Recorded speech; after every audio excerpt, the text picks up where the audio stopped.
July 1 kube kuyisabatha.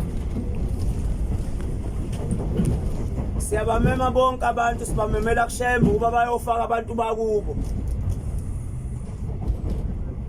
Bayobafaka emhlanganweni kaJuly. Kwawe waxoxa indoda eyomfowabo lendoda la iduze kwami. Exoxa ngendaba kaJuly lwesiya ukuthi enkosini inyanga yezulu kwafika indoda engelona iNazaretha. Yashushisa ushembe le ndoda yathi shembe ngizobuza ukuthi yini uJuly. Yini umdedele? Oyabuza le ndoda yathi yini umdedele? Uthi ushembe wena ngoba ulona iNazaretha ufuna ukwazelana ngomdedele. Ithi baba ngicela ungiphendule yini umdedele? Waseyitshela ushembe uthi umdedele umhlangano omkhulu ongeniswa ngabaphilayo bengenisa abangasekho. Wayesethi ushembele manje wena ubizelani? Ayisithi le ndoda ngibuza ngoba kufika ubaba ongizalayo. Wazongishushisela ukuthi bengingayile ngani kumdedele ngoba bengilindile lapha emzini waseBuhleni.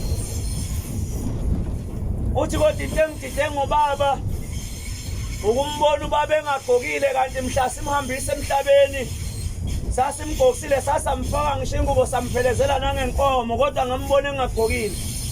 Uthi ngabe sengimbuza ukuthi baba indaba wabusuba isimo esinjena. Uthi yena besilindile emasangweni omuzi waseBuhleni sithi uzofika uzosifaka. Awufikanga wena bonke laba abantu abayizinkulungwane bebengena phakathi kwaloya muzi. Basigandaye kwaze kwaphela kwakona lokho esikugqokile.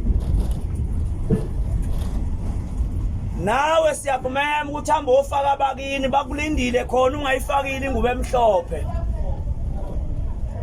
Ngoba indaba yashembe inkinga la kubantu uthi ubatshela ngoshembe athi umuntu kangikhonzi kwashembe ngathi kubalekile ukuthi akhonze khona. Okubalekile ukuthi uzwe lento esikutshela yona. Ukuthi ushembe kufanele wena wakheke ube umuntu ngaye. Lapha phakathi kwethu ufune kuphuma amadoda. Lapha phakathi kwethu ufune kuphuma amakhosikazi azomela leli lizwe. Ma ungafuni wena ukuya kushembe, ushembe uyena owakha abantu.